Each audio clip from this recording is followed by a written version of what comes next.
Hey everyone, this is Sarah. I'm a sleep consultant from Helping Babies Sleep. And today I want to talk to you about teething and sleep training. Can they coexist?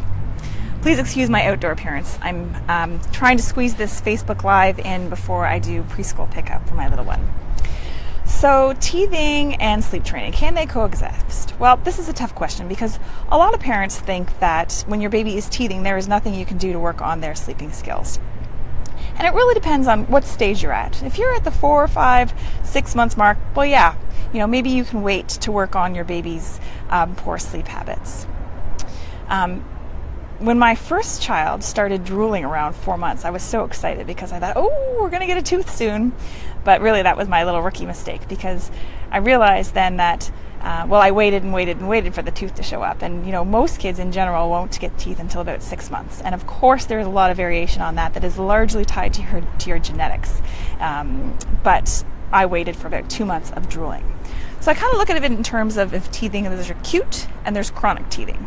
And chronic teething, that's that whole drooling experience that starts when your baby is 4 months, and yet the tooth actually doesn't appear till about 6 months. And when that tooth is appearing, when the tooth is cutting through the gums, that's what I refer to as that acute teething period. And that's the most painful, right before that tooth pierces through the gum. And that acute period really only lasts, 1 to 2 days.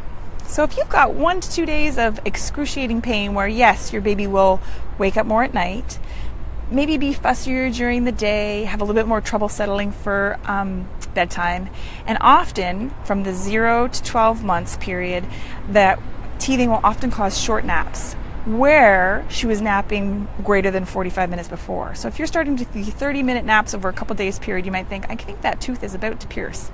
Teething is funny because it's really a hindsight diagnosis, right? You don't actually know for sure that your child is going through an acute teething period until that tooth has pierced through the gum and you can see it, and then most of the pain is gone from there. There is definitely a bad bout of teething that happens around 10 and 11 months. And that's because at that point, your child is getting the lateral incisors and these ones as well, which is a lot of teeth coming through. So you may have, 1 or 2 nights of pain and then a few days off and then another 2 nights of pain as the teeth come through.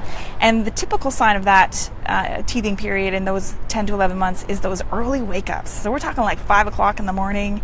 Those are early wake-ups. And what happens with that is your child surfaces from a sleep cycle and they're distracted by the discomfort in their teeth, and that prevents them from relaxing back down into the next sleep cycle. And that's how it disrupts their sleep. And that's a really tough period to deal with.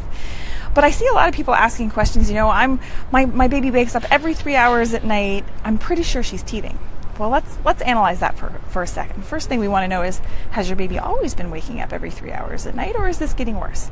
And it could be that what you were doing before for your child to help them sleep is kind of starting to wear off. I often see that happening around 8 months, where a child may have been nursed right before bed, laid down with her eyes awake, and she roll over and go to sleep, and that was fine, but now she's starting to wake up more frequently at night. And the problem is that she's looking for that same way that she fell asleep at bedtime. Even though she wasn't fully asleep at bedtime, she uses the nursing to help relax her, and that relaxing allows her to drift off into sleep. So when she wakes up at 1 o'clock in the morning, she's like, hey, I need that same feeling. I need help. I need you to help me do that. And so 8 months, that might be a very good time to do some sleep training to teach her to fall asleep without having nursing as part of your bedtime routine, so that she can learn different self-soothing skills, such as sucking her thumb or rubbing material on her face or rubbing her cheek into the mattress. Those are self-soothing skills that help her relax so that she can drift off into sleep. So I guess the moral of this story is that yes, teething will interrupt sleep, especially with some early wake-ups, short naps, some trouble settling at night. But where your baby was doing well, falling asleep by herself before, where she was previously sleeping 6-7 hour stretches at night and now she's waking up more frequently. I think what happens to a lot of us is that at 8 or 9 months, what we were doing kind of starts not to be as effective anymore. That nursing to sleep might not be as effective. She might not be sleeping through the night, and she's starting to wake up more and more, and you're thinking, oh, it must be teeth. But you know what? You can still do sleep training with that.